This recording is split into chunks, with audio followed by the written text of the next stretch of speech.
ప్రభు అయిన యేసుక్రీస్తు వారి నామంలో ప్రేమవందనాలు. ఒక మంచి సంగతి మీకు తెలియచేయాలని నేను ఇష్టపడుతున్నాను.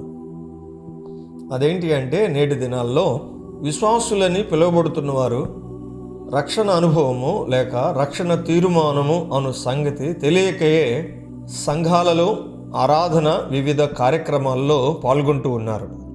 దీన్ని బట్టి వారు మేము క్రైస్తవులమే, మేము పరలోకానికి వెళ్తాం అనుకుంటున్నారు.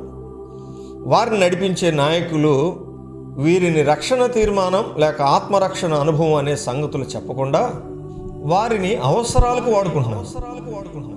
చాలా విషయాలు చెబుతున్నారు కానీ అసలు విషయాన్ని వారికి చెప్పడం లేదు. రక్షణ విషయంలో యూదుడని, గ్రీసు దేశస్థుడని, పురుషుడని, స్త్రీ అని భేదం లేదు. రక్షణ విషయంలో ప్రతి ఒక్కరూ సమానమే.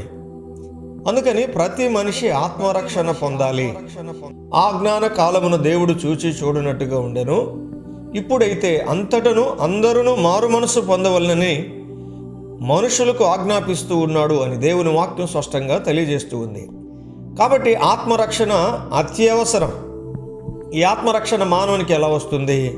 ఎందుకనగా ప్రభువు నామమును బట్టి ప్రార్థన చేయువాడు వాడు రక్షించబడతాడు. మనమందరం ప్రభువు నామమునే ప్రార్థన చేస్తాం.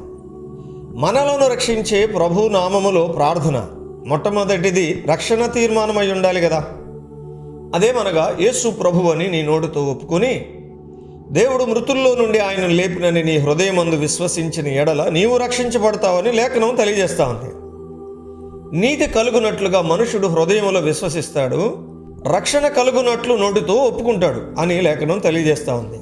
అదే ఆత్మరక్షణ లేకపోతే రక్షణ తీర్మానం. ప్రతి వ్యక్తి తన జీవితంలో మొట్టమొదటి ప్రారంభ ప్రార్థన రక్షణ తీర్మానమై ఉండాలి.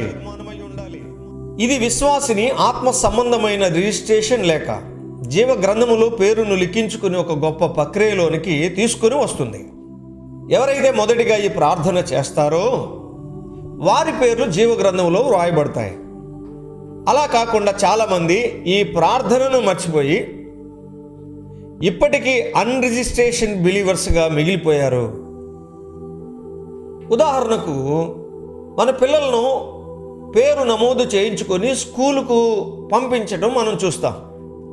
ఊరకనే కూర్చొని పాఠాలు విని కాముగా రావడం వేరు, స్కూల్లో పేరు రాయించి స్కూలుకు పంపడం వేరు.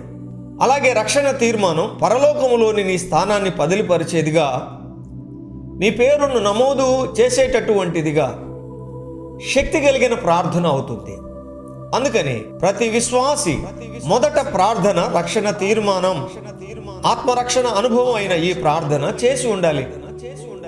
ఒకవేళ ఈ ప్రార్థన నీవు మొదటిగా ప్రారంభించకుండా ప్రభువుని ఆయన నామములో నువ్వు అన్నీ అడుగుతూ అన్నీ తీసుకుంటూ ఉన్నా నమోదు కార్యక్రమాన్ని వాక్యానుసారముగా నువ్వు పాటించలేదు అనే సంగతి తెలుసుకోవాలి.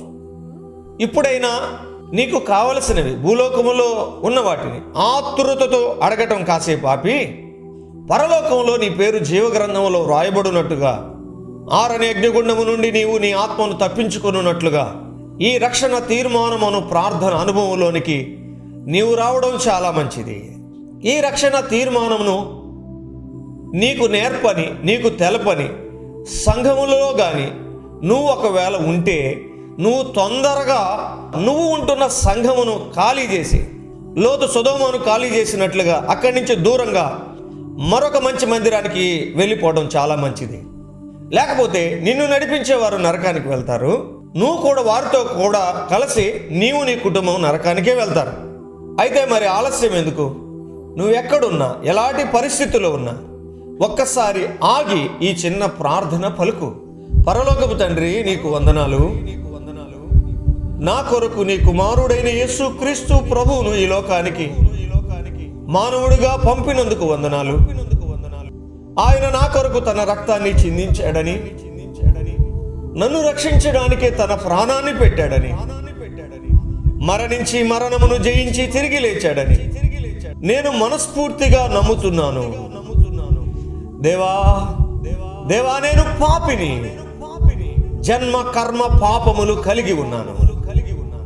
నీ కుమారుని రక్తముతో నా పాపములు కడుగయ్యా. నా హృదయములోనికి నీవు రా ప్రభువా. నా పేరుని జీవ గ్రంథములో రాయి. తండ్రి, ఇప్పటి నుండి నేను నీ బిడ్డగా బ్రతకడానికి ఇష్టపడుతున్నాను. యేసు ప్రభు నామములో ఈ ప్రార్థన అడుగుతున్నాను తండ్రి. ఆమేన్, ఆమేన్, ఆమేన్. ఇదే రక్షణ తీర్మానం, ఆత్మరక్షణ అనుభవం. కాబట్టి ఇదే మిక్కిలి అనుకూలమైన సమయం. ఇదే రక్షణ దినం. బలవంతము లేదు, మత మార్పిడి కాదు. నీకు మనస్ఫూర్తిగా ఇష్టమైతేనే ఈ ప్రార్థన పలుకు. అందరికీ ప్రభువైన యేసుక్రీస్తు వారి నామంలో ప్రేమ వందనములు. Thank you very much.